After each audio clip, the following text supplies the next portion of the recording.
Pode dar início, tá? Então, bom dia, Larissa, bom dia, Sebastião, bom dia, Osvaldo, bom dia, Wellington. Então, Bom obrigado dia. aí a Beth, e obrigado a Larissa pela organização dessa qualificação da defesa, e obrigado ao Osvaldo e ao Sebastião pela parceria, né, pela contribuição na leitura e nos futuros comentários. Então, Wellington, você pode ter início, né? E a gente tem os famosos a meia hora para você apresentar mais ou menos nessa fase, tá bom? Ok. Aguardo, então, pode ir à frente. Bom dia aí. Compartilhar a tela aqui.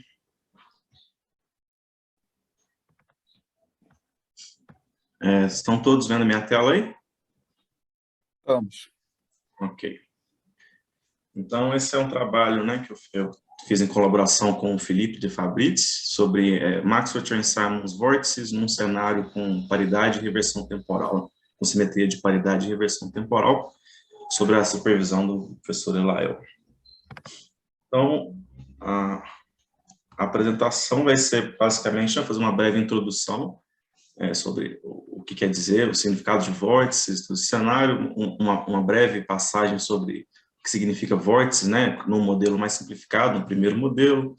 Vamos passar brevemente sobre alguns aspectos relevantes do termo de Chern-Simons, para o que a gente vai discutir, e depois vamos discutir o trabalho em si, que são os dois modelos que a gente propôs, né, um modelo mais simples e a versão autodual, e vamos finalizar com algumas considerações finais.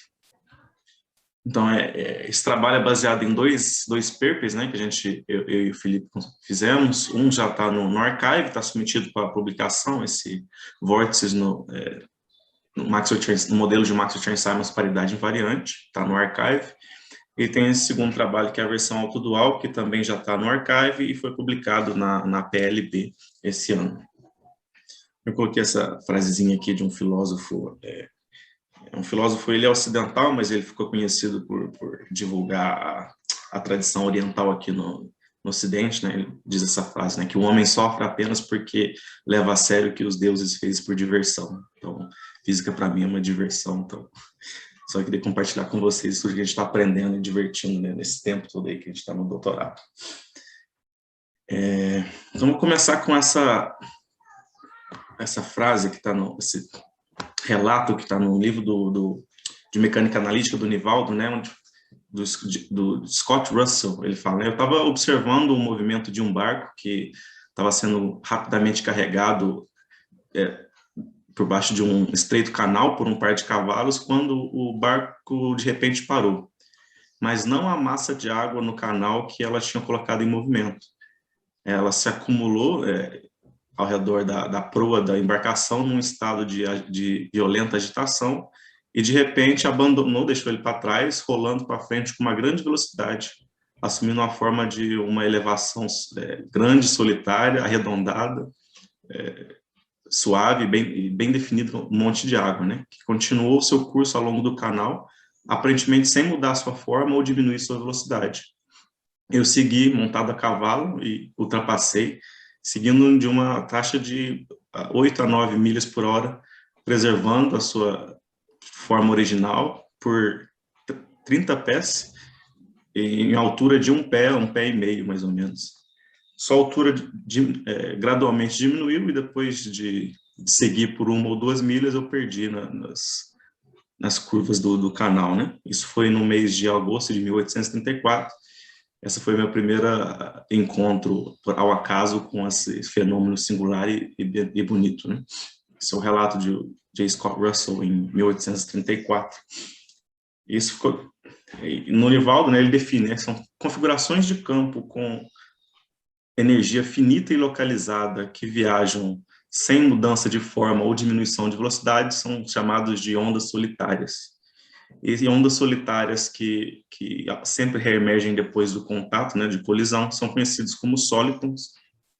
Mas a gente vai trabalhar com a definição formal aqui de soliton, né, como sendo uma solução não singular das equações de movimento no espaço-tempo de Minkowski com energia finita. Em particular, no nosso caso, o que a gente vai estudar vão ser os vórtices, né, que são um tipo de soliton em 2+1 dimensões. Então, um pouco de contextualização histórica, né, de motivação. longe de estar completo, né? A gente fez uma revisão mais completa no trabalho escrito aqui, mas só a título da apresentação, alguns aspectos relevantes, né? A gente tem em 1950 o trabalho de Ginzburg-Landau, lançando uma teoria de campos para ser aplicada à matéria condensada, ao fenômeno da supercondutividade, só que é uma teoria de campos não relativística, né? Mas ainda assim já explicou muitos aspectos relevantes da supercondutividade. Em 57 vem esse trabalho do Abrikosov, né, sobre as propriedades magnéticas de supercondutores do segundo tipo, onde aparece já a questão dos vórtices, né, de maneira mais explícita, quando o campo magnético penetra no supercondutor de maneira através de tubos de fluxo. Esses tubos de fluxo vão ser considerados os vórtices, né, que a gente vai estar estudando aqui. Em 73 tem um trabalho de Nielsen e Olesen, onde eles lançam um trabalho em teoria de campos, mas agora na versão relativística do modelo de Ginzburg-Landau, nesse trabalho de 73. Então, esse modelo de Nielsen e Olesen a gente vai ver daqui a pouco, mas é basicamente um modelo de puro Maxwell, Maxwell com campo escalar. E, em 74, tem esse trabalho matemático de Cherny e Simons, né, de formas características e invariantes geométricos, que motivou em 81 e 82 trazer o que ficou conhecido como termo de Cherny-Simons, né, para as teorias de câmbio e teorias de calibre em 3 dimensões. A gente também vai discutir alguns aspectos do termo de Cherny-Simons. Em 86, aparece o modelo estudado por Nielsen e Olesen, adicionado do termo de Cherny-Simons, onde isso levou à aparição dos vórtices carregados, né? A gente vai ver como é que isso acontece. E em 92, como a gente vai ver que o termo Cherny-Simons ele quebra a paridade, em 92 foi um primeiro modelo construído de como preservar a paridade com Cherny-Simons. Mas lembrar que a maneira de como fazer isso já foi indicada nos trabalhos do Pesar, Jaquib e Templeton. Então, uma breve revisão do vórtice de Nielsen e Olesen, né? Então, é um modelo de eletrodinâmica escalar, basicamente com esse potencial quártico. Aí a gente vai para o funcional de energia estático e se pergunta, né, como é que eu faço para conseguir energia finita? Isso aqui é uma integral, a única maneira disso aqui ser finito é que esses caras têm que tender a zero no infinito, né? Em particular, o V, o campo escalar φ, tem que tender um valor constante, suficientemente rápido por causa dessa medida de integração aqui. Então, o que eu ganho é que o campo escalar tem que ter um módulo dele, vai ser fixo, né? Mas eu ganho uma liberdade de fase, e por causa dessa derivada covariante aqui, que dentro dela tem o potencial vetor, eu ganho também um vínculo para o potencial vetor, que vai estar associado com o gradiente dessa fase. Só que, essencialmente, né, se eu imaginar que eu estou no infinito, né, e a borda do infinito pode ser pensada como um círculo, né, porque, essencialmente, esse φ define um mapa que eu saio da fronteira do espaço-tempo e eu ganho, e eu levo no U1, né, que é o grupo das fases. E esses mapas, né, da topologia, eles sabem que eles vão ser sempre caracterizados por números inteiros, né, uma vez que o grupo fundamental do U1 são os inteiros. Então, sem perda de generalidade, a gente pode tomar essa fase, né, que é essa liberdade de fase, como sendo um n-teta, e qualquer outra fase possível aqui, a gente pode mostrar que ela pode ser continuamente deformada a mapas desse tipo, né, o jargão formal para isso, elas são homotopicamente equivalentes, né? Então a gente não perde em generalidade usando isso aqui. Só que, por consequência, né, uma vez que o potencial vetor é dado como gradiente dessa fase, naturalmente eu ganho uma quantização do fluxo, né, porque aqui aparece o DI do DJ, né, essa fase, função θ, essa função ângulo, ela não é uma função de classe C2, eu ganho uma coisa, uma contribuição não trivial, e eu ganho como consequência desse discurso, né, essa quantização do fluxo. Então, isso as propriedades essenciais de vórtice, né, esses vórtices de Nielsen e Olesen. Com relação ao termo de Cherny-Simons, né, que foi proposto lá por Schoenfeld, Deza, Jaquib e Templeton, em 81, 82, um termo aqui, né, em 3 dimensões, é um termo quadrático nos campos, é invariante de calibre, né? Na verdade, a variação dá uma derivada total, mas isso não contribui para as equações de movimento. Juntamente com o termo de Maxwell, ele dá massa para o fóton, preservando a simetria de calibre. Sobre paridade, né, definido dessa maneira que esse termo ele é ímpar por paridade, como consequência do fato de que são transformações de Lorentz com determinante -1. E aqui a propriedade crucial é o fato dessas equações de movimento aqui, né? A gente ganha que a carga elétrica é proporcional ao campo magnético, e como consequência a carga é proporcional ao fluxo, que é a densidade de carga, né? Então, no caso de vórtices, como a gente tem um fluxo quantizado, por consequência a gente ganha automaticamente carga quantizada, né? E um outro aspecto pelo fato, né, de toda a carga ter carregado consigo, todo o fluxo carregar, toda a carga carregar consigo um fluxo, né, quando uma partícula dá uma volta ao redor da outra, ela enxerga esse fluxo é proporcional à carga, então, sempre que uma partícula dá uma volta ao redor da outra, ela ganha uma fase, e eu posso controlar a estatística desse objeto simplesmente controlando o valor desse parâmetro μ aqui, né, eu posso transformar esses caras em bósons, em férmions, ou imaginericamente, esses objetos são conhecidos como ânions, né? Tem uma estatística arbitrária dada para esse parâmetro μ. Então, com isso em mente, o trabalho que a gente propôs, a lagrangiana que a gente propôs foi esse modelo 8, baseado um pouco no trabalho que trabalhei no mestrado com o professor Oswaldo, numa versão bem parecida com essa, só que a versão fermiônica, né? Então, aqui a gente considerou a versão bosônica, onde a maneira de preservar a paridade foi introduzir um campo, um pseudo-vetor. Então, dessa maneira, sendo Azinho um pseudo-vetor, eu ganho automaticamente a preservação da paridade. E pelo fato, né, desse Azinho ser um pseudo-vetor, quando eu faço uma transformação de paridade, eu ganho esse sinal relativo. Então, por isso que eu preciso desses dois campos aqui, φ mais e φ menos, mesmo sendo escalares, para poder preservar a paridade.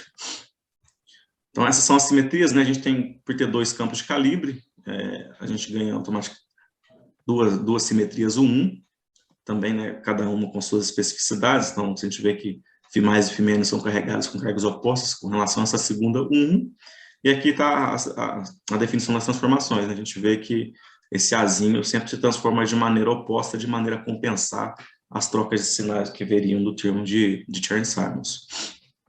Só comentar que a gente poderia escrever uma formulação alternativa, né, onde ficaria a parte quadrática da lagrangiana seria necessariamente diagonal, e é possível mostrar que nessa formulação, em termos de A mais e A menos, esses caras aqui esses A mais e A menos são as representações do grupo de Poincaré de spin mais ou menos 1, supondo μ igual a 2, μ positivo. Então, a gente tem as equações de movimento, né, que aparecem naturalmente por causa da lagrangiana. Só comentar que aqui a relação com a carga-fluxo vai ser logo em seguida. Então, só algumas definições do campo elétrico. A gente tem campo elétrico associado aos dois campos, campo magnético associado aos dois campos também. E a gente ganha, né, como pegando a componente μ igual a zero das equações de movimento, a gente ganha os análogos da lei de Gauss para esse modelo. A gente define a carga, né, como essas integrais da densidade de carga, dessas maneiras. Então, a gente tem duas cargas, né, que chamam de Q e G, dois fluxos, né, φ e Q, e analogamente o que a gente já mostrou no caso usual de Chern-Simons, a gente ganha uma relação carga-fluxo, né, só que eu tenho duas cargas, dois fluxos estão relacionados dessa maneira. Então, segundo essa escola que a gente trabalha, né, uma vez que você tem um modelo e suas simetrias, a gente é levado sempre a considerar o modelo, o potencial mais geral possível, compatível com as simetrias. E no nosso caso seria esse potencial 15, mas como era o nosso primeiro contato com o modelo, a gente seguiu o princípio da simplicidade, né, para a gente tentar ver a versão mais simples, quais são os aspectos essenciais que a gente consegue obter a partir dessa formulação mais simples, e depois a gente entra na questão nos detalhes mais sofisticados, considerando um potencial mais realístico, né? Mas a ideia aqui é só tentar ver da maneira mais simples possível quais são os aspectos dos vórtices que a gente consegue, né? Naturalmente, a gente ganha um funcional de energia estático também, a gente está considerando sempre configurações que não variam no tempo. Então, o mínimo de energia desse potencial, uma configuração que satisfaz isso, né? Eu posso tomar os dois campos de gauge iguais a zero e o φ mais e o φ menos ambos iguais a V. Dessa maneira, a energia dá zero, né? Então, considerando, né, no gauge unitário umas flutuações ao redor desse vácuo, né, nessa configuração de mínima energia, a gente vê quais são as flutuações, né, quais são as excitações que residem em cima, né, ao redor desse vácuo. A gente ganha duas partículas veículos escalares, né, tem massa lambda V2, e os dois campos de gauge ganham massa, cada um deles ganha duas massas, né, Antes eles tinham um único grau de liberdade massiva, agora cada um passa a ter 2, dado por esses polos aqui, que cabe ressaltar que são reais e positivos, né? Então, é livre de tachyons e ghosts, pelo menos a Tri-level. Aí a gente faz o mesmo discurso, né? Se eu quero configuração de energia finita, eu preciso que esse termo aqui, que essa integral seja desde um valor finito. Então, cada um dos termos tem que tender a zero no infinito. A gente ganha o mesmo discurso, com exceção de que, enquanto que no outro caso a gente tinha um mapa de S1 em U1, cujo grupo de homotopia era Z, aqui a gente tem o π1, né, de U1 cross U1, então vai ser Z cartesiano Z, e, portanto, os nossos vórtices são caracterizados por 2 números inteiros em vez de um só. Então, a parametrização que a gente está trabalhando, né, desses inteiros, é dessa forma, equação 21, e lembra que a gente também ganha um vínculo para as fases, né, para os campos de calibre, que vai ser dado pelo gradiente da fase. Naturalmente, a gente ganha essas estruturas e a gente ganha a quantização, né, de fluxo, analogamente ao que já tinha acontecido antes, e como, por ser uma teoria de Chern-Simons, a gente ganha também a quantização das cargas, né.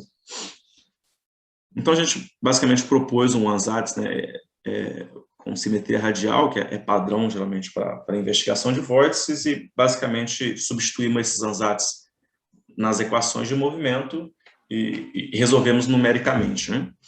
Só ressaltar que, dada essa estrutura de ansatz e as condições de contorno, né, necessárias para que essas soluções sejam todas regulares, a gente automaticamente ganha também uma certa quantização, vamos se dizer, do momento angular, que vai ser dado pelo produto desses números NM, que eu vou ressaltar que NM podem ser separadamente, cada um deles semi-inteiros, né, contanto que a soma e a subtração deles sejam inteiros, para que essa função, esse φ aqui, seja single value, né, quando eu rodar de 2π, volta no mesmo lugar. Então, a gente ganha essa NM, lembrando que NM podem ser separadamente, né, cada um deles semi-inteiro. Então, né, a gente fez, basicamente, substituiu aquele ansatz nas equações de movimento, fez umas redefinições, né, para poder deixar de maneira a equação toda adimensional, e não precisar ter que tomar tudo igual a 1, como as pessoas geralmente fazem, e resolveu numericamente, né? Então, aqui a gente tem alguns perfis, então, não vou entrar muito no detalhes das soluções por questão de tempo, mas só ressaltar, né, que aqui estão os perfis típicos, né? Esse aqui é o campo escalar, ele tende a 1, né? Ou seja, ele tende ao valor do VEV no infinito. Esse aqui é o perfil do campo de gauge, né? A azão, e esse aqui seria o potencial elétrico associado, e aqui eu tenho o campo magnético e o campo elétrico associado às configurações, e tem sempre alguma sutileza. Acho que nesse caso aqui, o campo azão e azinho, o potencial vetor associado aos dois é igual. Aqui a gente considerou a situação n igual a 1, m igual a 0, n igual a m igual a 1, então um deles ficou no vácuo e outro tem esse perfil aqui. Então, basicamente foi resolver as equações numericamente, e os detalhes das soluções foram discutidos lá no texto, né? Não vou entrar em detalhes, só por questão de tempo mesmo. Alguns outros aspectos numéricos foram investigados, foi a questão do impacto, né, dos parâmetros físicos do modelo, que a gente tem o parâmetro de Chern-Simons, a gente tem a massa do escalar, a gente tem duas constantes de acoplamento, então a gente fez um estudo de como é que o impacto que esses parâmetros têm nas soluções, considerou os casos de puro Maxwell, né, e puro Chern-Simons, e fez uma verificação da energia dessas configurações também. O próximo passo seria investigar aqui um modelo mais realístico, né, com potencial mais geral, mas em vez disso, porque aquele potencial geral teria muitos parâmetros, né, a gente tentou uma outra rota que seria considerar a versão autodual. Por que disso, né? Porque no caso dos vórtices de Nielsen e Ollice, né, esse ponto autodual tinha uma característica interessante, né, que foi mostrado, né, que no caso de Nielsen e Ollice, dependendo desses parâmetros, né, como é que a carga elétrica e esse parâmetro lambda, né, do potencial quântico apareciam, que está associado à massa do bóson de gauge, à massa da estação escalar, dependendo se a massa era maior, se uma massa era maior que a outra ou menor, os vórtices se atraíam ou se repeliam. E no caso particular em que essas massas são iguais, viu que a força entre esses vórtices se anula, né? o que permite a configuração estática de vários vórtices, né? Essa configuração aqui é chamada de ponto autodual, esse ponto crítico, né, chamado como o ponto de autodual de Bogomolny. Então, a gente buscou qual seria o análogo dessa situação no nosso modelo. Então, algumas consequências, alguns fatos importantes sobre o ponto autodual é que, né, a gente viu que a massa da estação escalar é igual à massa do campo vetorial, a energia naturalmente, ela ganha um bound, né, inferior dado pelo fluxo, e essa energia só é igual, essa igualdade só é válida quando as equações de autodualidades, que são de primeira ordem nesse caso, são satisfeitas, né? E tipicamente nesse ponto autodual ele permite uma extensão supersimétrica n igual a 2. Então o que a gente fez foi buscar qual seria a versão autodual, né, do nosso modelo. Então, baseado, aqui já tem esse trabalho do Lili Min de 1990, eles fizeram a versão autodual de um modelo de Maxwell-Chern-Simons, só que aqui eles tinham apenas um único campo de gauge e sem preservar paridade de reversão temporal, a gente fez a versão que preserva P e T, né? E de maneira a ter as equações de autodualidade, é necessário introduzir dois campos neutros, não são auxiliares, porque eles têm dinâmica, né? Mas dois campos para poder atingir esse ponto de autodualidade. E nosso compromisso com paridade de reversão temporal implica que esse M tem que ser um pseudo-escalar. Então, existe todo um truque, né, para poder obter esse potencial, mas a ideia esse potencial é construído de maneira a levar equações de autodualidade. Então, a gente faz o mesmo discurso, né? A gente quer que a energia seja finita, mas antes disso vamos considerar quais são as excitações, né, o vácuo da teoria. A gente precisa que esse potencial, né, seja zero, para que essa energia aqui toda dê zero, né, são todos termos, cada um deles quadráticos positivos, então a gente precisa que cada um deles separadamente dê zero, e exigir que o potencial dê zero implica nessas quatro equações aqui, dada pela relação 31, e elas em conjunto implicam em quatro possibilidades de vácuo, e aqui no nosso caso a gente vai focar só nesses dois, no 0, 0 e o 1, que são os vácuos invariantes por paridade. Só ressaltar, né, que por causa dessa estrutura de vácuos, várias outras soluções são possíveis, né, como vórtices, que são os que tendem ao vácuo 1, 1, né, todo φ mais quanto φ menos tendem ao valor do vácuo, e os vórtices não topológicos são os que tendem, os solitons não topológicos são os que tendem ao vácuo simétrico, né, eles tendem a zero em vez de tender a 1 no infinito. O fato de ter vários vácuos distintos, né, permite, por exemplo, soluções também do tipo paredes de domínio, né, que conectam cada um desses vácuos. A gente não investigou isso ainda, mas é possível. E como a gente está considerando regime estático, né, a gente ganha aqui essa medida de integração euclidiana, a gente pode talvez pensar em essas soluções topológicas como sendo instantons, né? Se a gente considerar um modelo em 1 mais 1 dimensões e fazer uma rotação de Wick, passar para a versão euclidiana, a gente pode pensar talvez nessas soluções topológicas nossas como sendo instantons de uma teoria de menos dimensão. Então, o espectro, né, a gente fez o estudo do espectro ao redor desses dois vácuos. Então, no vácuo simétrico, né, o φ mais e o φ menos têm a mesma massa, cada um deles, né, tem 2 graus de liberdade, os escalares neutros têm massa μ, e os bósons de gauge também têm a massa μ, né, no caso de Chern-Simons. E no vácuo 1, a gente encontra a mesma relação de dispersão, tanto para o setor de gauge quanto para os escalares, dado por essas massas μ mais e μ menos aqui. Também todas reais e positivo definidas, né? A gente pode mostrar que o funcional de energia satisfaz também um bound de Bogomolny, como a gente construiu de maneira a que isso acontecesse, e a igualdade, né, a energia ser igual ao fluxo só vale se as equações de 33 de A a G forem satisfeitas, né? Então, para satisfazer 3 delas, basta a gente tomar os potenciais escalares iguais a N e M. O sinal mais ou menos depende de se eu vou considerar as situações quando o fluxo N, esse fluxo Q, aqui é positivo ou negativo, né? Se for positivo, eu tomo o sinal de cima, se o Q for negativo, eu tomo o sinal de baixo. E, analogamente ao que a gente tinha feito anteriormente, né, com exceção desses scalings diferentes, a gente propôs esse ansatz radialmente simétrico, também com MN, né, de maneira que a soma dele seja um número inteiro, e substituiu esse ansatz nas equações de movimento, nas equações de autodualidade, e buscou por soluções numéricas, né?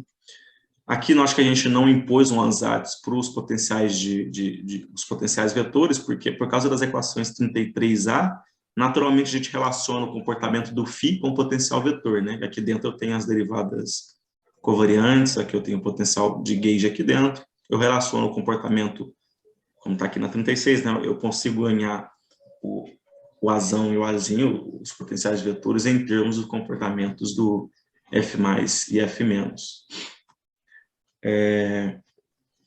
Novamente, né, a gente ganha essas condições de quantização, com exceção de que, para as configurações não topológicas, né, que eu disse que a gente pode ter agora soluções que tendem ao vácuo 1, ao vácuo simétrico, mas a gente pode ter também soluções que tendem ao vácuo simétrico, então soluções que tendem a zero no infinito, né, a gente perde essa quantização, porque esses parâmetros alfa e beta aqui podem ser reais e arbitrários a princípio, né? Mas eles podem ser, a gente ainda pode escrever as quantidades carga e fluxo, todos relacionados em termos deles, né? Esse parâmetro alfa e beta também, né, dado que os potenciais vetores estão associados ao F+, e F-, estão associados ao valor que os campos Azão e Azinho tomam no infinito. Irregularidade das soluções, né, tanto na origem quanto no infinito, impõe certos vínculos sobre esses parâmetros NM e alfa e beta. Então, a gente fez o mesmo procedimento, né, pegou o ansatz, substituiu nas equações de autodualidade, reduziu, né, a gente tinha equações de primeira ordem, mas quando a gente substitui uma na outra, a gente ganha equações de segunda ordem, e fez a investigação numérica também, né. Então, aqui a gente tem uma solução topológica, onde os dois perfis escalares tendem ao vácuo quebrado, né, quebra a simetria.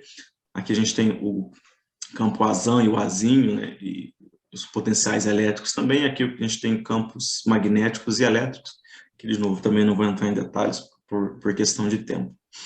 Aqui tem a solução do sólido não topológico, né? Note que os perfis em preto aqui não tendem mais a 1, mas tendem a 0 no infinito, e os potenciais vetores tendem a um valor constante, né? Que é aqui que determina aqueles parâmetros alfa e beta, mas todos eles, note que são bem localizados, né? Eles variam ao longo de uma certa região e logo tendem a um valor constante, né? O que é compatível com a finitude da energia.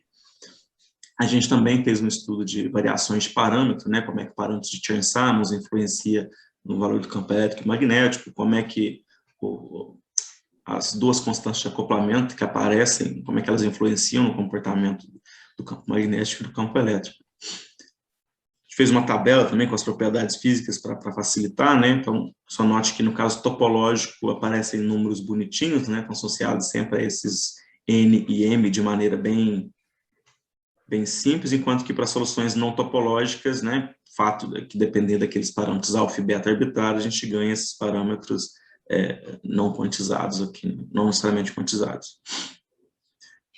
Outros aspectos que a gente discutiu, né, porque são os vórtices topológicos, né, que são os que tendem ao vácuo simétrico, a gente observou que tem simetria, né, tem uma degenerescência, o que é esperado, porque a gente tem um modelo que é simétrico.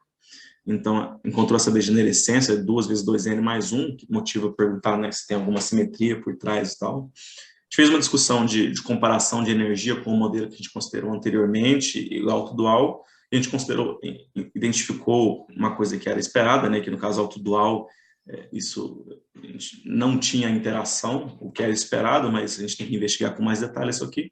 Foi só para ter um flavor, né, um cheiro do que estava acontecendo, mas isso aqui já foi um indicativo de que o modelo realmente é autodual, né, os vórtices não interagem no caso autodual. Então, vou terminar com algumas considerações finais, né, então, a gente pode dizer que basicamente a gente demonstrou que é possível discutir vórtices carregados no contexto de teoria de Chern-Simons sem necessariamente quebrar a paridade de reversão temporal, basicamente esse é o objetivo, né? Será que para eu descrever vórtices carregados, onde eu necessariamente preciso do termo de Chern-Simons, né, para fazer essa relação carga-fluxo, eu tenho que quebrar a paridade de reversão temporal? A gente mostrou que não é possível, você pode fazer tudo isso dobrando o número de graus de liberdade de maneira apropriada, né? Então, outras possibilidades de investigações que a gente pode fazer é considerar aquele potencial mais geral, né, que a gente trabalhou no caso sempre o mais simplificado, mas tem que trabalhar um caso mais realístico, ainda mais se a gente for considerar aspectos quânticos, né? Porque aqueles outros termos que a gente for ignorados, naturalmente vão aparecer por correções radiativas, né? Considerar os outros vácuos, né? Então, apesar de a gente não ter colocado no trabalho, a gente encontrou soluções de vórtices que também tendem a esse vácuo parcialmente quebrado, né? Possivelmente na tese isso vai entrar. Investigar questões de domain walls, né? Conectando esses vácuos, como é que esses vórtices interagem, aspectos quânticos, questões de dualidade, né? Partícula-vórtice, qual que é o modelo dual nosso, né? E, dada aquela relação que eu simplesmente mencionei, né, que existe uma relação entre supersimetria n igual a 2 e autodualidade, né, qual que é a versão supersimétrica n igual a 2 do nosso modelo, se é que tem, e qual que é a aplicação, né, em matéria condensada, que seria interessante.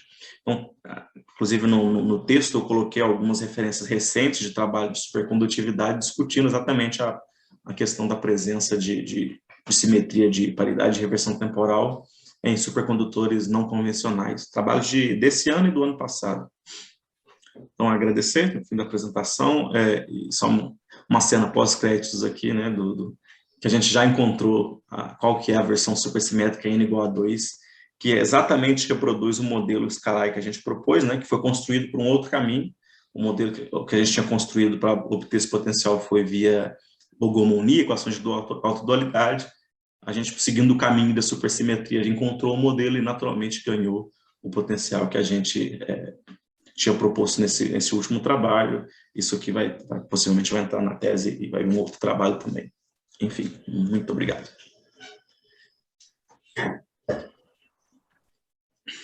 Bom, obrigado, Elison, não só pela apresentação muito boa, como também pela iniciativa de você e do Felipe, né, terem tido ideias, né, e terem tido também a capacidade de discutir essas questões que não são triviais, né? Tiveram a oportunidade de inovar um pouco em certas coisas e eu acompanhei bastante a discussão e vocês tiveram muitas iniciativas interessantes, foram atrás das dificuldades e têm conseguido superar certas dificuldades. Então, muito obrigado aí pela apresentação, pelo texto escrito, né? E parabéns aí a vocês dois pela iniciativa, né? Um trabalho de vocês dois, claro, trazendo a experiência que você adquiriu com o Oswaldo, em Viçosa, e o Felipe entrou, né, nessa navegação com você e pôde colaborar muito fortemente. Muito bom.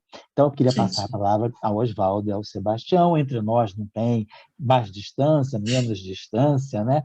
Vamos colocar o Oswaldo primeiro, e depois o Sebastião, mas independentemente de qualquer coisa, porque o que nos liga é a ligação temporal, não a ligação espacial. Então, Oswaldo, por gentileza, as tuas considerações aí do teu velho pupilo. E obrigado por nos terem mandado essa preciosidade para o CBPF. A luta a você, Oswaldo. Obrigado. Ô, José, obrigado. Eu acho o seguinte, logo aqui atrás, está o Beethoven. Logo aqui atrás está o velho Beethoven. Eu sou muito suspeito. Na verdade, eu acho que esse momento seria muito bacana se pudesse, sem dúvida, ser presencial, porque... mas, como você colocou, José, nós estamos mais relacionados temporalmente do que espacialmente. E, para mim, é uma celebração no final das contas, porque eu sou um ser essencialmente parcial com as pessoas que eu gosto e que admiro. Não tem conversa. Eu tenho praticamente grau zero de imparcialidade nesse aspecto. E se tratando do Elison, e José, você sabe muito bem, Tião também, eu não falo por falar, eu falo o que eu acredito, mesmo quando às vezes eu estou errado, e muitas das vezes, mas eu falo por acreditar, eu fico muito feliz, porque, assim, testemunhar, sabe, acompanhar, e aí eu entendo um pouquinho o que alguns velhos professores que eu tive o privilégio de aprender com eles e conviver, já me falaram, e isso eu estou testemunhando agora, quando você tem contato com a pessoa no início da graduação, que ela entra no primeiro período, recém-saído do ensino médio, entra na universidade, você acompanha ao longo da graduação, acompanha esse processo de maturação, de construir sua própria identidade, as suas concepções, o seu modo de encarar a vida, o seu modo de encarar a ciência, o seu modo de encarar a física, vai ganhando a identidade, aí depois entra na pós-graduação, no mestrado no início, mas ainda E aí se torna esse camarada brilhante que se tornou o Wellington. Entende? É muito bacana isso. Eu fico muito feliz de acompanhar. Eu acho que a gente, às vezes, tem privilégios na vida, sabe? E esse é um deles, até porque, poxa, tá aí José como orientador no doutorado, mas eu tenho um irmão mais velho da física que me acolheu no CBPF quando eu cheguei, né, no segundo semestre, em agosto de 1990, que foi Tião. Então, Tião é um irmão mais velho para mim na física, um camarada que eu aprendi muito e espero continuar a aprender com ele, agora que a gente volte a ter contato, inclusive presencial, mas foi um irmão mais velho para mim no CBPF, entende? Que eu cheguei lá perdido, então acho que é bom, porque para outros jovens testemunharem que às vezes a gente chega num local perdido, mas a gente sempre encontra mãos amigas, pessoas que estão dispostas a ajudar a gente. E eu lá perdido, um pouco para contextualizar um pouco a minha história, e aí entra o Wellington também, que eu chego lá no CBPF, eu iniciei meu mestrado em luminescência experimental, que eu já fazia iniciação científica, adorava, mas quando eu tive aula de mecânica quântica avançada no primeiro semestre do mestrado, com o professor João Barcelos Neto, então, falando de teoria de espalhamento e tudo, eu fiquei apaixonado por aquilo, resolvi largar o mestrado em luminescência na UFRJ e resolvi fazer a prova de admissão ao mestrado no CBPF, em julho de 1990. Claro, eu tomei muita bronca da minha mãe, da minha velha mãe, né? Mas eu, indomável como ela me chamava, fui para o CBPF. E passei, beleza, um belo dia, fui ao DCP, né? E aí eu tive um primeiro contato assim, não muito agradável, quando o Tião, e aí, claro, não foi com o Tião foi aquele que me recebeu. Eu falei, calma, olha, eu acho que seria bom, você vai ter o curso de introdução às teorias de Gay, se não me engano era essa, do Elael com o Alexander, vai lá fazer e tudo, e assim começou, entende? Foi o meu irmão mais velho que está aí presente, que, de alguma forma, acabei tendo contato com Elael, que eu acho que é uma grande referência para todos nós, embora ele fique sem jeito quando a gente fala isso dele, né, Tião? Mas eu acho que a gente tem que reconhecer, eu acho, uma coisa que eu também aprendi na vida, reconhecer explicitamente aquelas pessoas que contribuíram para a formação da gente, entende? Que estenderam a mão para a gente, que abriram portas e que nos ensinaram. Então, não digo de alguma forma, mas certamente se eu tive a oportunidade de ter contato com Wellington, é porque eu tive os professores que eu tive, entende? E o José foi um deles, e ver o Wellington, pegar o trabalho do Wellington, infelizmente eu não pude dar atenção que eu gostaria de dar até quando o Wellington me mandou o primeiro trabalho, tá? Mas fiquei muito feliz. O grau de maturidade, como você falou, José, sem dúvida, a independência dele, a capacidade, mas isso eu testemunhei desde ele muito jovem na graduação, entende? O Ellison já se destacava assim de forma muito clara pelo foco dele, pelo interesse. Como ele colocou muito bem, que é muito bacana, se divertir com a física, se divertir com a ciência. As pessoas associam, de forma equivocada, diversão com falta de responsabilidade. Não tem absolutamente nada a ver uma coisa com a outra. Muito pelo contrário. A gente só se diverte quando nós somos responsáveis e somos dedicados. Porque, do contrário, não é diversão, é imprudência. Entende? Então, esse espírito que o Ellison carrega de se divertir com a física, isso deixa a gente muito feliz. A qualidade do trabalho, sabe, participar de uma qualificação de doutorado, mais uma vez, eu sou muito suspeito e quando eu me emociono com as coisas, a minha capacidade de avaliação crítica vai a zero, como os campos vão a zero no infinito, embora o A minúsculo e o A maiúsculo, no caso dos vórtices duais, já não vão. Mas aí eu ponho o alfa e o beta tendendo a zero também. Oswaldo, tu para com isso, cara, de falar que de você é parcial, senão o pessoal do YouTube vai te impugnar, tá? Eu sou parcial mesmo, pode me impugnar.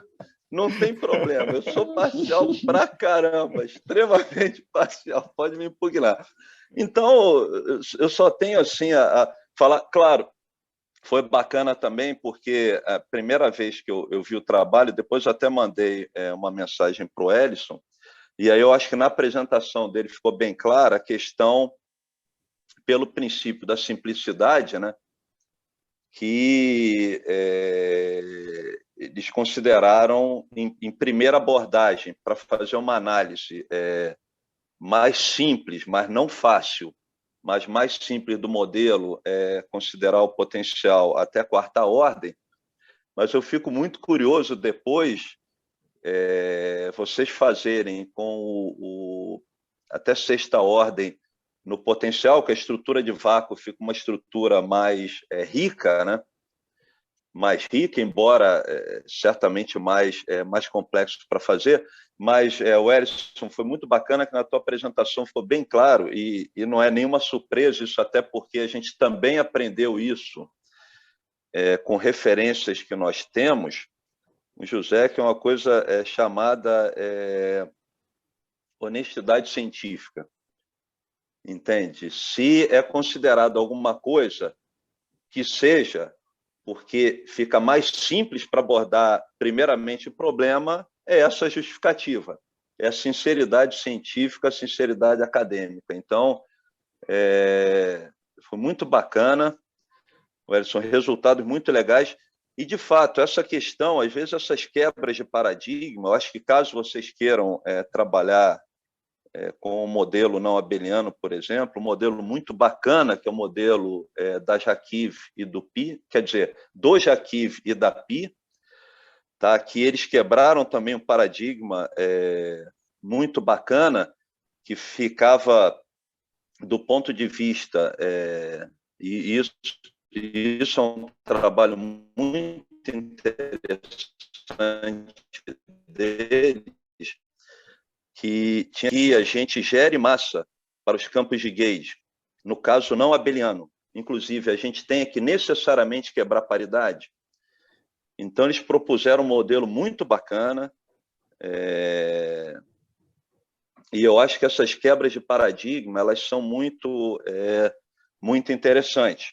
Como, por exemplo, né, tem a questão da estabilidade da matéria em duas dimensões,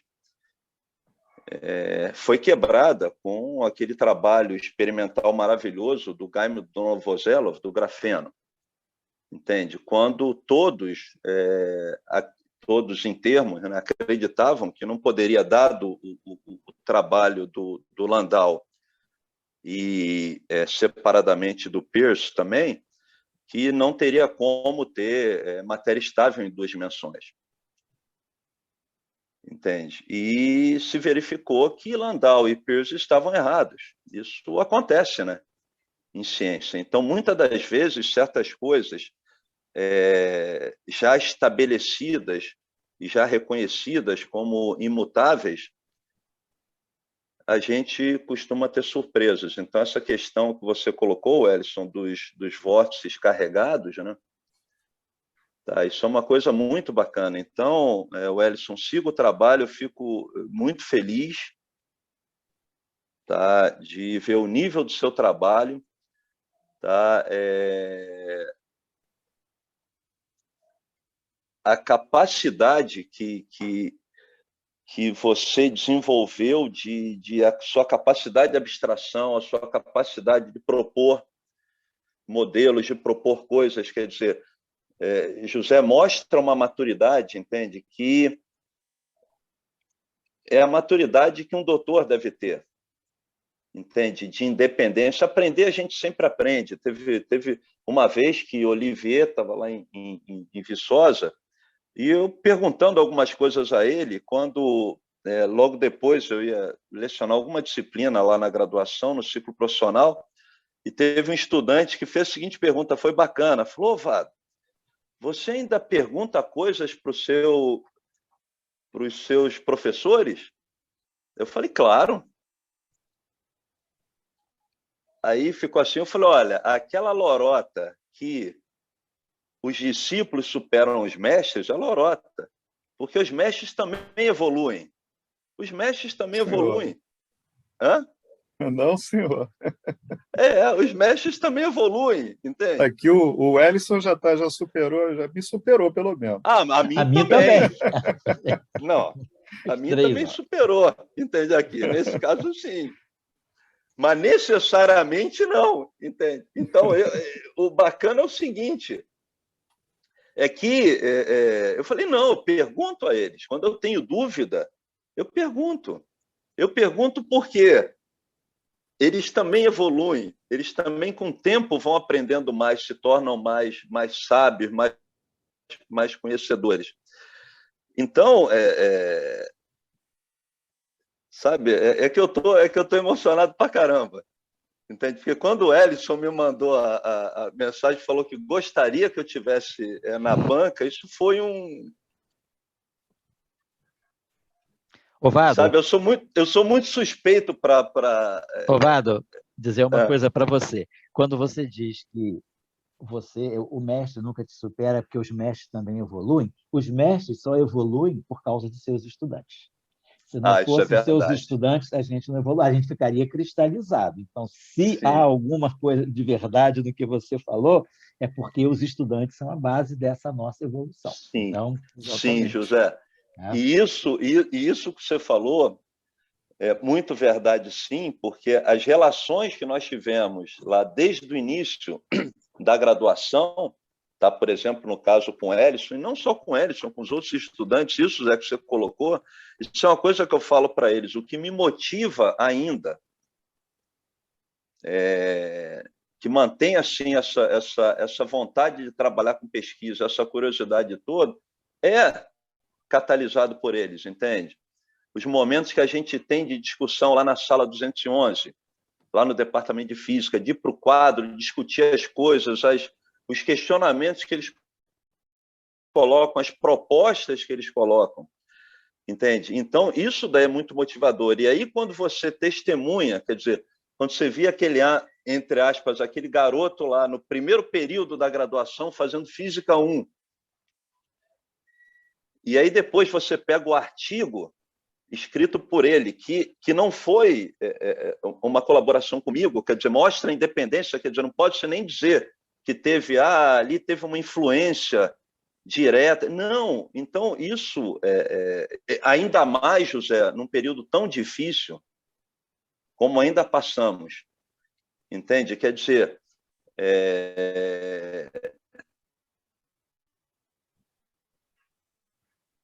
sabe, em diáspora, quer dizer, esse período da pandemia, quer dizer, o grupo de vocês ficou em diáspora, quer dizer, todos os grupos. E todo mundo com as suas perdas, com os seus medos, com as suas dores. E ver um trabalho do nível que o Ellison desenvolveu junto com o Fabrício nesse período, sabe, em diáspora, com todos os medos, com sofrimento, com dificuldade, e um trabalho no nível desse, sabe, é admirável, José. E para mim é um momento de celebração, sim. Entende? Então, eu estou mais aqui do ponto de vista emocional do que do ponto de vista científico. Entende? Então, Wellington, eu queria te agradecer demais por essa oportunidade, sabe, por testemunhar isso, tá? A sua evolução, o seu trabalho, a sua seriedade, isso, eu sou testemunha disso, José e Tião, testemunha da seriedade e da dedicação dele desde o primeiro período da graduação. Isso eu sou testemunha, não é que eu ouvi falar e tudo, não, isso eu testemunhei, sabe? E não é surpresa, não fico surpreso com o trabalho e espero que ele continue e ouse cada vez mais, entende? Que acredite no potencial dele e seja essa pessoa bacana que ele é, essa pessoa honesta que ele é, dedicada, colaborativa, tá sempre disposta a ajudar os colegas. Isso eu acompanhei durante a graduação também. Tá? Isso é uma coisa muito importante no trabalho científico, a solidariedade, a gente trabalhar com pessoas que a gente gosta, ajudarmos uns aos outros. Tá? E, José, você e Tião, por manterem esse espírito ainda ao longo do tempo, nesse período tão difícil. Tá? Porque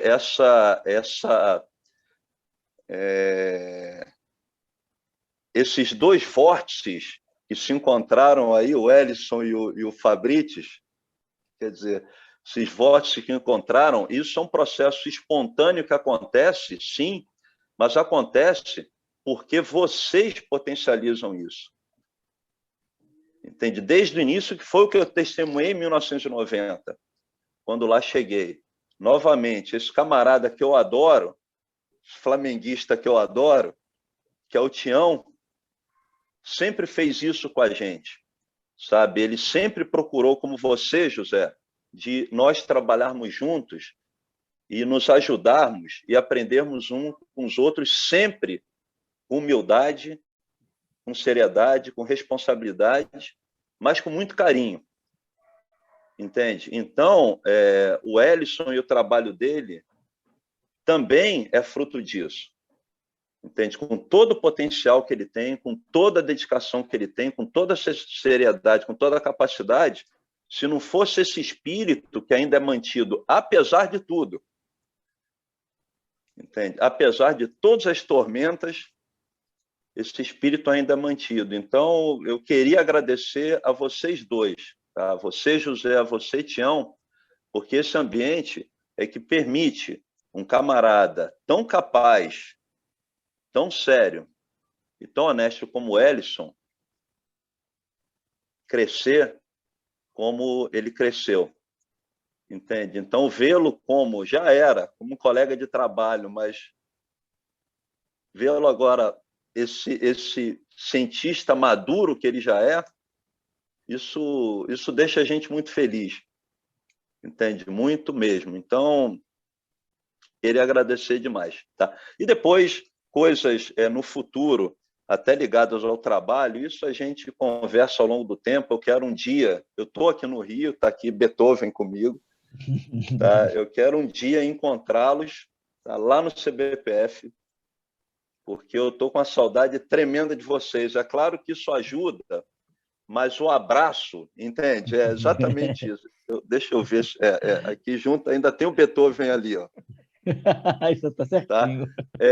Isso eu sinto muita falta. Tá? Wellington, obrigado, cara. E parabéns. Tá? Siga em frente. Agora já pense no pós-doc. Já comece a pensar no pós-doc já. Não espera defender o doutorado. Não espera defender o doutorado para pós-doc, não. Já começa a pensar no pós-doc e seguir adiante. Beleza? Obrigado, Oswaldo, valeu aí. Valeu, Essa é uma obrigado. avaliação muito importante também. Eu acho isso importante, a gente falar de pessoas, né? O Wellington não é um texto escrito e digitado com um monte de equações, né? O Wellington, ou qualquer estudante, é uma vida, né? É uma história de vida, são experiências, são tristezas e alegrias, né? E eu acho importante a gente insistir muito no aspecto humano, né? No aspecto sentimental, no aspecto emocional, porque a gente é feito disso, né? A gente é feito de nós somos cargas emotivas, não é isso? O nosso U1 é o U1 da emoção, né? Sem emoção, a gente não tem simetria que não seja da emoção. Então, eu queria agradecer. Oswaldo, a tua avaliação, para mim, é muito legítima, não é parcial, ela é uma avaliação de quem preza o ser humano, né? E o ser humano que vai ser cientista, o ser humano que vai ser professor, que vai ser jurista, que vai ser economista, mas, antes de tudo, um ser humano. Obrigado pela tua avaliação e obrigado pelo presente que você nos mandou, porque como você falou, né? O discípulo supera os mestres, né? Mas ele só supera porque ele teve um mestre. Então, sem o mestre, ele não superaria o mestre. Então, o papel do mestre é indelével, né? Está lá sempre. Então, o papel foi muito importante. Eu me lembro também, quando eu conheci o Ellison, naquela Semana da Física em Viçosa, né? A gente já via quem era ele, já via dos olhos deles a energia, né? Era um pouco no sentido aristotélico, né? Os raios luminosos saem da vista dele, não são impressos na vista dele. Então, eu queria agora passar a palavra ao Tião, agora cheio de marra, Paulo do Flamengo, né? Meu Deus do céu, ninguém bate esse Flamengo, né? Então, Tião, cheio de marra. E depois da entrevista do Lula também, né? Então, mais o Flamengo, mais a entrevista do Lula no Jornal Nacional, Tião, é tudo para você falar. Esbanje a tua... Nesse caso, José, até para o Flamengo eu torço. Isso é novidade. Aí sim. Aí eu torço para o Mengão, cara. Visto até a camisa. Visto a camisa. Isso é novidade. Mas é isso aí, gente. Olha, eu também tenho que confessar, né, a minha emoção de participar dessa banca de qualificação do Wellington, né, por conta das três pessoas que estão aqui, né, do Elael, do Oswaldo e do próprio Wellington, de quem eu acompanhei a trajetória como professor, né, em 3 cursos, né, Wellington, que a gente fez, né? Foi métodos teóricos, interações fundamentais e métodos matemáticos, né? Isso, então, isso. Assim... E fibrados também, o mini curso de fibrados. E fibrados, 4 cursos, piorou. Né? O Wellington é um conhecido aqui de casa, entendeu? Ele conhece todos os cômodos do meu apartamento por causa da pandemia, essas coisas todas. E eu conheço a cozinha dele lá, entendeu? Que ele sempre transmite dali da cozinha. Então, assim... tem as mesmas colocações aqui que o José, de quando eu conheci o Wellington virtualmente, né? Não, desculpe, conheci o Wellington presencialmente. Depois, aí, com a pandemia, que a gente ficou virtual também, né? Mas é a mesma coisa, quer dizer, a primeira impressão que você tem do Wellington já é a impressão daquele cara que está mordendo, que está afim das coisas, entende? Que quer aprender, que questiona tudo, que pergunta as coisas mais profundas, que vai mais fundo, né? Então, assim, o Wellington foi desde o início, né? Passou a percepção clara para mim, pelo menos, de que ele era uma joia rara, uma pessoa a ser preservada e a ser incentivada, né? A crescer. E olhando o trabalho, né, que você produziu, isso daqui não é a tua tese, é um projeto de tese, mas eu diria que é quase já a sua tese, tá entendendo? Porque mais alguma coisinha, assim, talvez um pouco mais de contextualização, talvez um pouco mais de teoria básica, etc. e tal, sabe, de introdução, e isso aí vira sua tese. Não tem muito segredo mais, não. Quer dizer, é um projeto que já está praticamente realizado. Então, eu não tenho dúvidas de que você correspondeu e superou, inclusive, todas as expectativas que a gente pudesse ter em relação a você, né?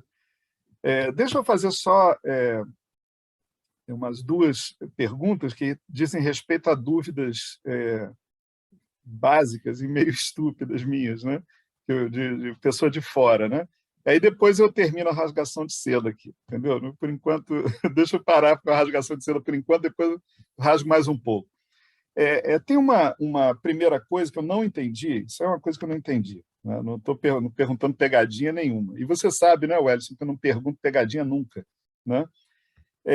Aqui, quando você coloca os seus dois potenciais de gauge no modelo inicial, né, você... deixa eu ver se eu vejo o número da página, só para facilitar aqui. O senhor quer que eu compartilhe a tela aqui? Página 5, se você puder compartilhar a tela, ou se você tiver as transformações dos campos sob paridade e reversão temporal aí nos seus slides, você pode colocar lá.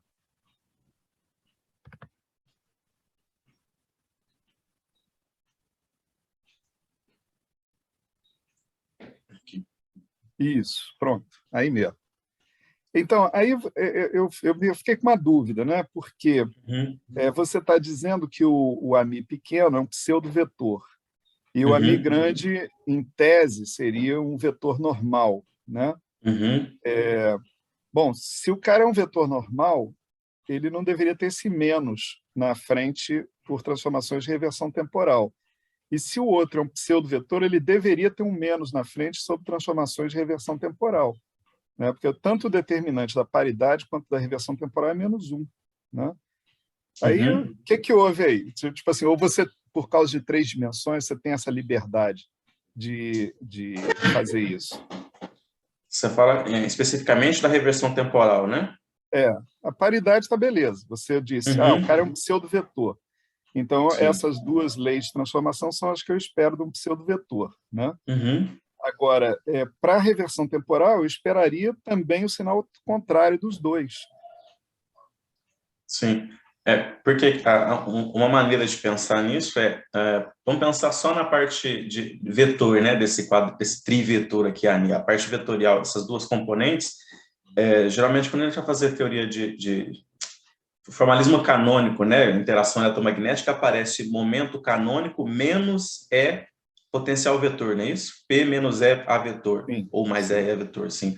Sobre reversão temporal, é natural que a gente pensar que o momento vai trocar de sinal, né?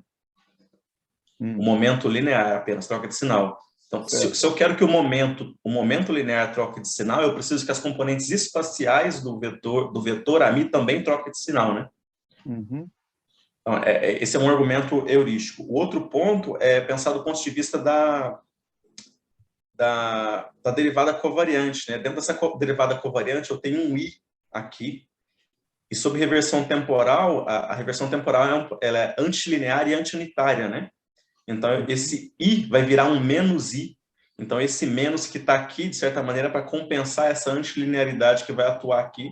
Então, se eu tivesse simplesmente só esse pedaço, né? Deixa eu jogar fora essa última parte dessa equação 9, o menos I que vem da reversão temporal com esse menos daqui que está aqui da reversão temporal do vetor, daria uma derivada covariante usual, né? Tá. Então, essa é uma maneira de pensar. Você me explicou do ponto de vista operacional, quer dizer, esse sinal tá bem colocado aí para que tudo dê certo, né? Mas, por outro lado, tem aquela questão, quando você fala de um pseudo alguma coisa, você bota o determinante da tua transformação de Lorentz na frente da transformação. Tá? E quando você fala de vetor ou tensor, você não bota esse determinante. Então, o AMI T, sendo um vetor, não deveria ter esse menos aí, ou deveria. Ou é alguma coisa de 3 dimensões? Tipo assim, o que eu preciso é do sinal relativo, né? Do ponto de vista da simetria, né? De preservação da simetria de reversão temporal, não importaria, de fato, se o sinal de menos está aqui ou aqui, né? Do ponto de vista da simetria. Agora, o argumento para que eu ter colocado esse menos aqui, em vez de colocar no de baixo, foi mais nesse sentido de que, da mesma maneira que o momento linear troca de sinal sobre reversão temporal, eu vou esperar que as componentes espaciais, né, da maneira que eu defini reversão temporal aqui como sendo menos mais, quando eu atuo com essa função, esse menos global que está aqui, vai ficar uma coisa mais, menos, que vai implicar que esse processo de reversão temporal vai inverter as componentes espaciais. Então, o meu argumento para colocar esse sinal aqui, né, eu preciso do sinal relativo, né, para a simetria, mas o argumento para eu colocar aqui no azão em vez do azinho foi no sentido de consistência, tanto com a antilinearidade e antilunitariedade da reversão temporal, quanto do fato de que eu quero que o momento canônico, né, o momento linear, troque de sinal sobre reversão temporal. Quer eu esteja numa teoria com campo de Cage ou não, né? Aí foi mais por questão de consistência. Agora, pode ser que sim, esteja relacionado a alguma sutileza tridimensional, né? Mas os meus argumentos foram esses, né? De que, bom, primeiro eu preciso de um sinal relativo e o outro eu preciso de consistência. A minha preocupação é só você não estragar a estrutura do grupo de Lorentz, entende? É só isso. Sim. Porque você está falando de um pseudo-vetor, né? Em geral, você tem regras, né, para que isso aconteça. É um pseudo-vetor? Tá, então é um pseudo-vetor. É um cara que transforma sempre com determinante da transformação. E eu me lembro, eu imagino que em 3 dimensões a sua reversão temporal seja um cara que é menos 1, mais 1, mais 1, né? Esse cara tem determinante menos 1. Né? Como deve ter, aliás, né? Não muda, isso é da estrutura do grupo de Lorentz, né, em geral. Tem que ser um cara que tenha determinante menos 1. Você tem 2 possibilidades de paridade, que é 1, 1 menos 1 ou 1 menos 1, 1. Também tem determinante menos 1. Né? Isso. Então, eu esperaria um sinal de mais no A grande, um sinal de menos no A pequeno, só por causa disso. Agora, se há liberdade de você colocar esse sinal de menos aonde você quiser, não tem problema, entende? Eu não sou um estudioso de 3 dimensões para poder dizer, tem essa possibilidade a ser explorada e tal, né? Mas tranquilo. Mas eu vou olhar com mais detalhes, sim. Eu pensaria o seguinte, digo assim, puxando para o Wellington, né? Wellington, eu pensaria o seguinte, o A grande ele está representando o campo do fóton. Então, se a gente pensar na eletrodinâmica, só na eletrodinâmica, sem o A pequeno, né? Na eletrodinâmica de Maxwell, em 3 dimensões, a equação de Gauss me diz que a divergência de E é a densidade de cargas. Isso no caso de Maxwell puro. E aí nós temos tanto o campo a densidade de cargas é carga sobre volume, portanto, ele é um escalar sobre reversão temporal. A divergência de A, a divergência não muda de sinal. Então, o campo elétrico é menos gradiente de φ, menos dA dt. Então, como a gente reverte o tempo, a gente tem que reverter o potencial vetor. Então, eu acredito que esse sinal menos aí, ele vai estar na direção certa, porque ele vai fazer com que as 2 componentes espaciais do A grande mudem de sinal.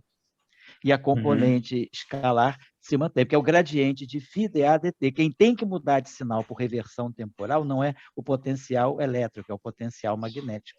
Eu acho que aí fica certo. E aí agora, como o Sebastião falou, a gente tem a liberdade, então, de fixar o A pequeno da maneira oposta, para no final do dia a teoria completa ter a reversão temporal e ser invariante P e T. Eu acho que é por aí. Mas eu acho que a gente devia se basear no caso maxwelliano, para entender o caso do A grande. E aí, fixando o A grande, a gente fixa o A pequeno como consequência para ter o modelo total invariante de P e de T. Essa seria a minha... Bom, beleza. Tranquilo.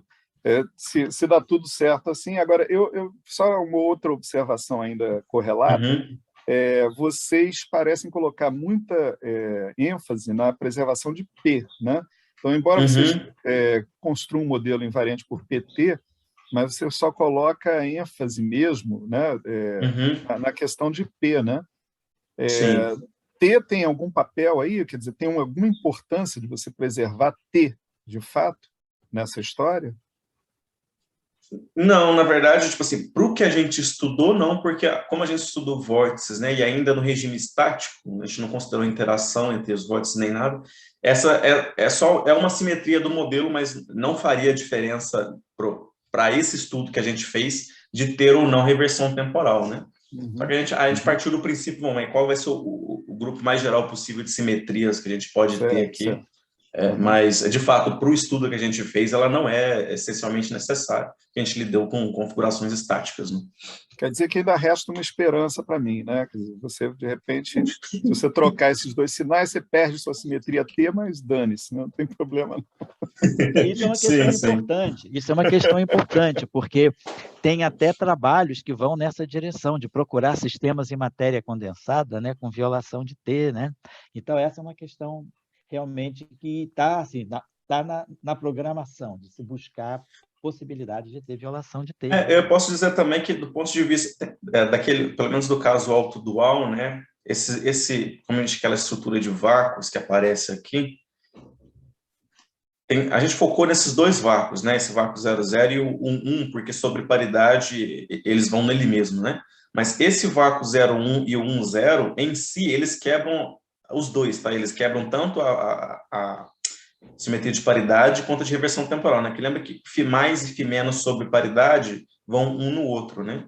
Então, se eu fixar nesse vácuo aqui, esse vácuo ele quebra a paridade, né? O φ mais é menos, é 0, e o φ menos é 0. Então, aqui a gente tem uma situação de quebra espontânea, tanto de paridade quanto reversão temporal, mas a teoria, de novo, que a teoria ela é invariante porque sobre reversão temporal e paridade, esse vácuo vem nesse e esse vem nesse aqui. Então, a teoria em si é invariante, mas se eu fixar ao redor desse vácuo, por exemplo, eu considero teorias com quebra espontânea de paridade e reversão temporal, que é uma coisa que realmente na matéria condensada tem sido estudado. Ô, Tião, posso fazer um comentário em cima do seu aí? Manda abraço. Beleza. Foi bacana você ter levantado isso e José ter colocado também, porque teve até, José, naquele último simpósio de interações fundamentais lá em Viçosa, né, acho que foi em 2013. Foi interessante porque em um dos seminários, se não me engano, foi no seminário do Jackson, que foi sobre isolantes topológicos, teve um estudante que fez uma pergunta, e às vezes, para ver, né, como às vezes perguntas básicas, elas,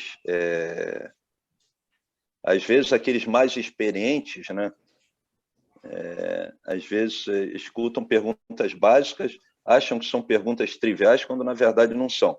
Esse estudante ele fez a seguinte pergunta: como é que experimentalmente você verifica se um sistema físico é invariante por reversão temporal? Olha a pipinosa que é uma pergunta dessa.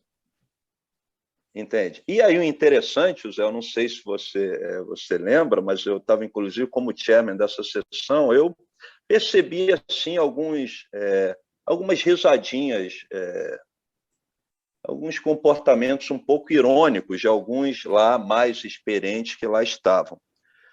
E aí eu tive que interceder. Falei, olha, primeiro, respeito, e segundo, essa é uma pergunta absolutamente não trivial.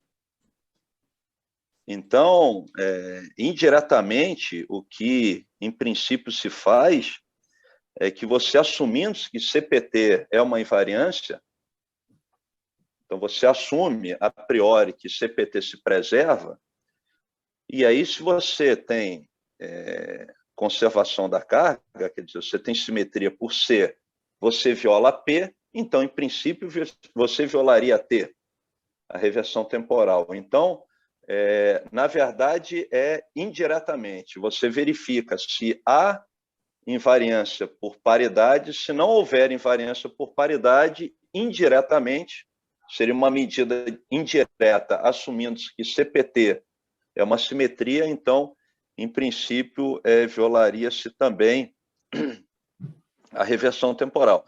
Mas isso assumindo-se que CPT se preserva. Entende? Então, seria uma forma, assim, Tião, indireta, mas para isso tem que se assumir que CPT se preserva. Então, seria uma forma indireta de se, entre aspas, né, se verificar ou se considerar se a reversão temporal é violada ou não. Né? Porque, experimentalmente, até o momento não sabemos, né? Se você falar de colisões de partículas, né? Eu não sei como é que seria no âmbito da matéria condensada, mas você tem uma maneira mais direta de verificar Sim.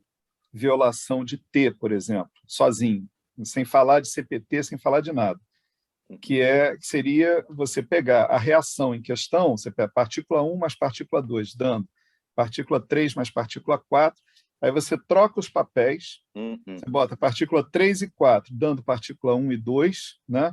Você troca os momenta por T também, né? Sim. E você verifica se a taxa de ocorrência dessa reação trocada é igual à taxa de ocorrência da reação original. Se não for, é porque você tem violação de T. Né? A mesma coisa com P também, né? Sim. E outras coisas. Então, na matéria condensada, eu não sei como é que seria, né? Mas aí é ignorância minha, não sei. Mas lá na física de partículas, em princípio, tem como você verificar independentemente se T e se C são violados, né, ou não. Agora, é claro que, como as pessoas têm e eu acho que tem com bons motivos, né, uma convicção grande de que CPT é preservado, né, é claro que se você tem uma violação de P, você vai ter que ter uma violação compensatória de T para fazer a coisa. Então, você encurta o caminho, entende? Você não precisa fazer a experiência de novo, entende? Então, assim, de um ponto de vista de economia, vamos dizer assim, de meios, esse método eu acho que é o mais disseminado, né? De certa forma. Sim. Né? Beleza, mas é isso aí. Porque é aquilo, né? Matéria condensada, sistemas de muitos corpos, né? Quer dizer, sistemas bem mais complexos. Então, esse controle que se tem, de alguma forma, que no caso de partículas a gente entre aspas, consegue, né? Para um sistema de matéria condensada, né? Que a gente tem aí da ordem de 10 a 23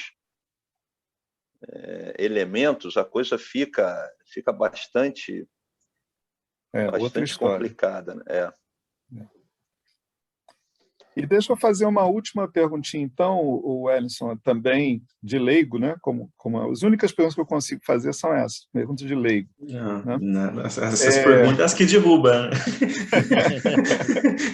Então, assim, eu também seria ridicularizado, Oswaldo, lá na plateia do evento, entende? Essas pessoas que se auto-intitulam, né? Mais experientes, na verdade, elas são menos experientes, né?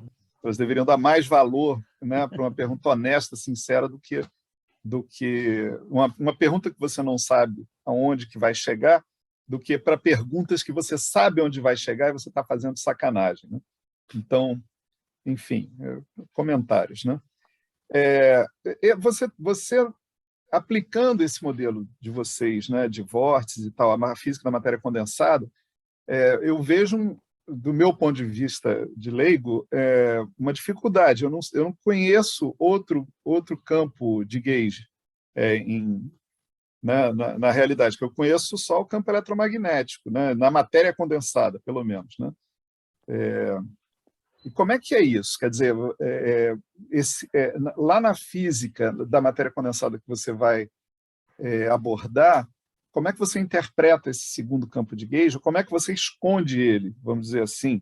Né? Eu imagino que talvez uma solução seria pensar numa interação efetiva, né? E você verificar apenas os efeitos eletromagnéticos, né? dessa história. Como é que funciona isso, com dois campos? Porque uma coisa muito interessante que foi dita é que você pretende, talvez, aplicar esse modelo, né? Buscar aplicações desse modelo a sistemas da matéria condensada planares, né, e etc. O que seria maravilhoso, né? Mas como é que tem essa? Como é que você lida com essa dificuldade aí? Se é que é uma dificuldade?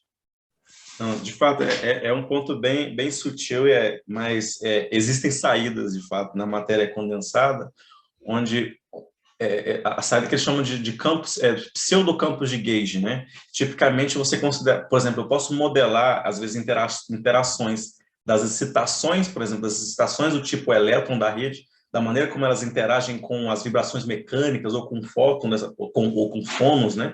Eles pegam as excitações e a maneira como elas interagem com esse background, elas conseguem modelar isso usando um outro campo de calibre, né?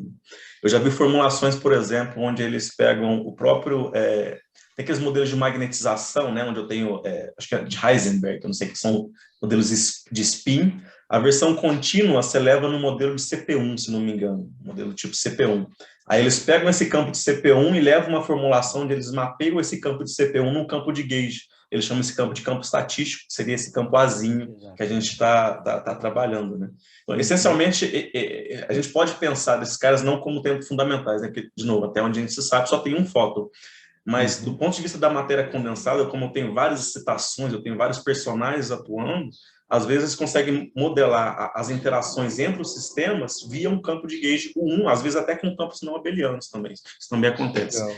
Esse campo azinho ele é chamado de campo estatístico, né? Geralmente ele aparece como excitações do próprio sistema, não como excitação, né? Mas como uma maneira de modelar a interação entre as suas excitações fermiônicas e o próprio sistema. Então, é uma saída que a gente espera poder encontrar, né? É como o Tião tinha falado, é uma espécie de um campo efetivo, realmente. É uma interação efetiva, é isso aí. Legal, assim, a matéria condensada hoje está dando pano para manga, né? É sempre bom assim, escutar, né, sobre essas coisas e tal, porque virou um território amigável, né? Do pessoal de teoria de campos, né, cara? O pessoal da teoria de campo pode agora sonhar em outro lugar, entende? Assim, aonde a gente consegue ver supersimetria emergente, mas pelo menos é a supersimetria da matéria condensada, né? Legal, legal. Então é isso. Porque é um laboratório, né? Não dá para fazer um acelerador de partículas na cozinha aqui, qualquer coisa. Estão chamando matéria condensada de cozinha, porque é mais fácil, né? É mais... Não é que eu falei, não falando isso, mas eu falei, é mais fácil fazer um experimento num laboratório do que um acelerador de partículas, né?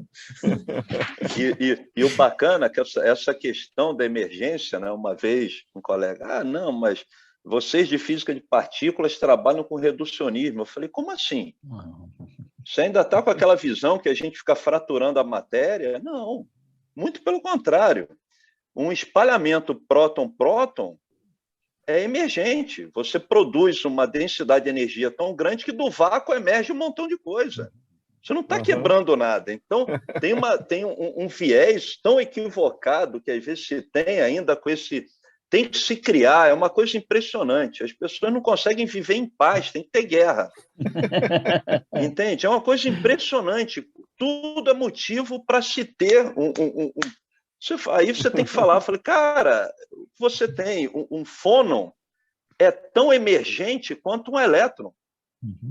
Ele emerge de um vácuo, onde é o vácuo daquele sistema físico. Entende? É tão emergente quanto, não tem absolutamente nada de reducionismo ainda. O pessoal ainda está lá no atomismo ainda, caramba, poxa vida. Nem o vácuo é reducionista, né? O vácuo é a coisa mais complicada que tem. Um vácuo de instantons, por exemplo, o vácuo da QCD. O que é o vácuo da QCD? Exatamente, José. Então não tem nada de... Então isso também é muito bacana, porque isso que o Ellison colocou, por exemplo, no caso lá do grafeno, às vezes o pessoal fala elétron, mas na verdade é o quasi-elétron. Aquilo ali é um estado ligado de elétron com fônon, que é o chamado elétron polaron, né? Que a gente representa, como o Ellison colocou, representa por um espinor, mas aquele espinor não representa o elétron, representa aquela quase partícula que é o elétron fônon, da mesma forma que o campo de gauge, por exemplo, como o Ellison colocou, não é o fóton, mas é uma quase partícula que tem spin 1 e que satisfaz uma certa lei de dispersão, né? De energia-momento. Então, isso é uma coisa muito bacana, porque a física de partículas, entende? De alguma forma, nos ajudou, a teoria quântica de campos nos ajudou a dar uma interpretação bacana para essas excitações, entende? E aí também nos fez entender um pouco melhor que, de fato, de reducionismo a física de partícula não tem nada, é emergencismo do mesmo jeito, né? as partículas emergem, estão emergindo o tempo todo, não é reducionismo. Então, isso é bacana pra caramba. Então, Tião, isso daí que você colocou, de fato, em especial com o grafeno, e depois vieram outros sistemas essencialmente bidimensionais, isso é uma coisa muito bacana, porque existe também uma certa discussão, e José e o Ellison também acompanham isso bem. Não é duas dimensões, é quase duas dimensões. Não, se nós pegarmos o artigo, por exemplo, do Gaime do Novoselov e depois os outros do Prêmio Nobel, está lá, strictly two-dimensional. Você não consegue descrever o grafeno se você considerar um modelo tridimensional, quer dizer, R3 põe Z igual a 0. Não, você não consegue descrever o grafeno com um modelo tridimensional. É essencialmente bidimensional. Então, é aquilo que é muito bacana, né? O pessoal da QCD no passado, Polyakov, e alguns que começaram com os modelos em 3 dimensões espaço-temporais para estudar confinamento de quark, né? Década de 1970, 1980, que eram, entre aspas, um laboratório teórico para as 2 dimensões espaciais, os caras realizaram isso experimentalmente, entende? Então, caramba, eles criaram um parque de diversões para nós teóricos. E aí, tinha um dia desses, eu lembrei muito de você também, porque a gente começou já realizaram sistemas unidimensionais, que são os nanofios, né? E aí eu lembrei de você, eu falei, caramba, tem que mandar uma mensagem para o Tião para ver se o Tião topa entrar nessa, porque o Tião trabalhou com QED em 2 dimensões, espaços temporais, você é um cara que conhece isso pra caramba, né? Se era monitor ou não era monitor, lembra, Tião? Uma vez uma discussão na sua sala com o Marquinho, se era monitor ou se não era monitor, a gente lembrou de você. Isso não é anomalia, isso é um monitor. Isso é um monitor, exatamente isso. E aí foi muito bacana, porque aí já entra um outro, quer dizer, entra aí o trabalho do grande velho Schwinger, né? Do Sebastião Alves Dias também, né? Para a gente começar a trabalhar com QED em 2 dimensões espaço-temporais, né? Para descrever esses sistemas unidimensionais. Então, isso é muito bacana. O dia que eu voltar para 2 dimensões, a gente conversa. Então, a gente vai te trazer para as 2 dimensões de volta, Tião. Eu consegui escapar de lá, tu quer me trazer de volta, cara? Claro. Professor, só mostrar esse trabalho de 2019 do Ilan, onde ele mostra os pseudocampo eletromagnéticos, né? Então, por exemplo, em semimetais de Dirac e de Weyl, né, como é que eles reagem a perturbações dependentes da posição e do tempo, né, como, acho que não sei se é estresse, né, mas enfim, essas perturbações aparecem como campos eletromagnéticos emergentes, né, e essencialmente consegue fazer toda uma discussão de eletrodinâmica em cima dessas perturbações, até coisas que a gente vê em teoria de campo, coisas fundamentais, por exemplo, discute anomalia covariante, anomalia consistente do ponto de vista desses campos, tudo do ponto de vista desses campos de gauge, né? Então, é possível a gente, esses fenômenos emergentes, simplesmente vendo como campos 1, essencialmente, esse trabalho de 2019 Me passa aí esse trabalho aí, cara. Então, assim, não fala para o Oswaldo, não, mas me passa ele. Passa sim. Estou interessado. Beleza. É interessante. Não conta isso para o Oswaldo, não, por favor. Tá? Bom, então eu queria agradecer ao Sebastião, ao Oswaldo. Só falar uma última coisinha, O Oswaldo está falando também. Pois não, Tião? Pois não? Última coisinha, para fechar o assunto. Fala. Sobre o seu trabalho, cara, eu tive assim, uma impressão geral interessante que ele me produziu, foi de ver a imensa riqueza que tem dentro da dinâmica da teoria de campos, se é uma teoria de campos 1 mais 2 dimensional, não importa, né? Que você consegue extrair e mostrar, né, com todas essas soluções que você construiu e com as perspectivas de construir quase que infinitas soluções, né? É uma questão de saco, de capacidade computacional, mas as soluções estão lá e você pode construir essas soluções e extrair essas soluções com o auxílio do computador né? Que era uma coisa que a gente praticamente não fazia no nosso tempo, né, Zé? A gente Exatamente, tentava não, sempre não, coisas analíticas, etc. e tal. exatamente, E o computador está aí para mostrar que ele é um aliado, né? Ele é uma coisa exatamente. ele mostra o potencial que a teoria de campos tem de Exatamente. produzir descrições interessantes, novas, entende? Do que tem da natureza, né?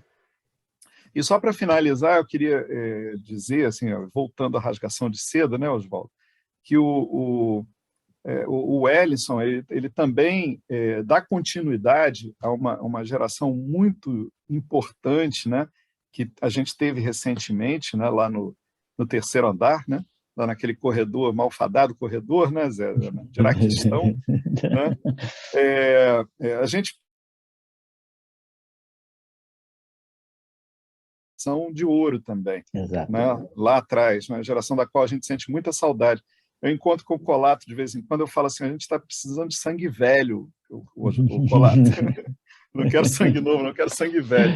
Mas para pagar minha língua, pagar minha boca, a gente tem duas gerações aí fantásticas. A geração anterior, que é a geração ali do Gustavo e tudo, né? E a geração do Wellington, do Felipe, né? E tudo, do Matheus, né?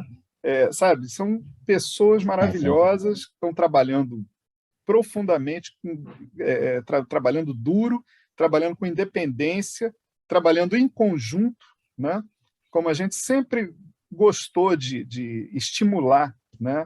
A que vocês fizessem isso, que vocês imaginassem o seguinte, o que nós temos aqui, o que a gente preza por preservar é um ambiente, né? É um ambiente onde você possa florescer, frutificar, né? Qualquer pessoa possa florescer, frutificar de acordo com seus interesses, suas competências e a sua capacidade de ir para frente, né? E assim, vocês são tão responsáveis pela criação desse ambiente quanto eu e José. Não, E sem José, dúvida. a gente fica ali, tipo assim, cuidando das condições mínimas, né? Exatamente. Mas vocês são os caras que fazem, como foi você, Oswaldo, que fez lá atrás, você, o Colato, o Hugo, Marquinho. o pessoal Marquinhos, né? E todo esse pessoal é que fez, entende? Aquele de Iraquistão, aquele terceiro andar. Como agora o Wellington é que faz, como no futuro não sei quem vai aparecer, eu espero que faça também, né? Que as pessoas cheguem lá e encontrem um lugar amigável, entende? Para o pensamento, para o sentimento, para os bons sentimentos, para a honestidade, né? Para essas coisas todas. É isso que é o que eu e o José chamamos de condições mínimas, que a gente tenta preservar ali. O resto é com vocês. O resto vocês têm feito um brilhantismo. Tá certo? Então, só isso aí, Zé. Agora está liberado. Obrigado, Tião. Obrigado a você. Obrigado, Oswaldo. E assim, só queria acrescentar, finalmente, né, a importância disso que você acabou de falar, dessa colaboração. O Wellington, quando a gente fez o projeto de doutorado dele, ia numa direção, ele mudou o curso do projeto, não de uma forma sem intenção, quer dizer, mostrou motivação para ir para essa área dos votos, que era um conhecimento que ele trazia de Viçosa com Oswaldo, e envolveu o Felipe, que também é muito participativo, o Felipe é um parceiro para todas as horas também, e a gente tem agora um grupinho muito bom ali, o Bernard, o Felipe, o João Paulo, e tudo isso, assim, apesar da pandemia, né, a conexão maxwelliana nos manteve, né, todos unidos, a atmosfera não foi perdida, e assim, eu acho importante justamente a gente ouvir as pessoas. Por exemplo, o Wellington, o projeto foi dado para ele, no início a gente pensou juntos, né? Ia numa direção, mas ele se motivou e está fazendo coisas muito boas em outra direção. Então, é isso que é o que a gente chama de independência, né? De iniciativa. Então, é o que a gente espera. Então, está claro que você está fazendo um bom trabalho junto com o Felipe, com outros colegas que possam vir a se envolver, que o trabalho está bem avançado, trabalho de ótimo nível, com muita busca, né? Vocês buscando coisas que são fora do meu conhecimento, quer dizer, o mérito é realmente de vocês, e a gente oferece as condições.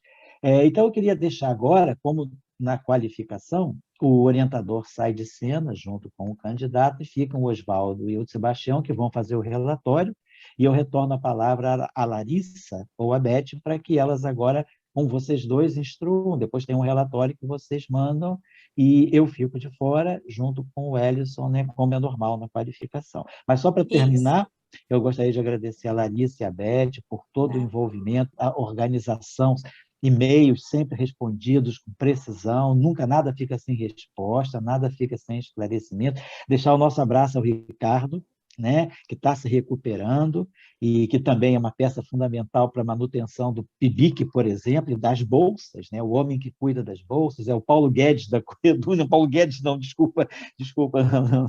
É o homem das... Seria o Palocci, não sei, ou o Mercadante da Coedu, e assim... Palocci piorou, hein, cara? Palocci piorou. Dizem. Tu tava ruim, Paulo Guedes, agora botou Palocci, piorou. Bom, vamos dizer assim, é o Haddad. O Haddad. Então, queria agradecer a vocês pela participação, pelos comentários, pelas sugestões e deixar com vocês agora a avaliação que vai ser passada com o Edu. Obrigado a todos, Wellington. Então, a gente segue discutindo, tá? Um abraço para você. Muito obrigado, professor Oswaldo, professor Tião, pessoal da secretaria. Valeu. Obrigado.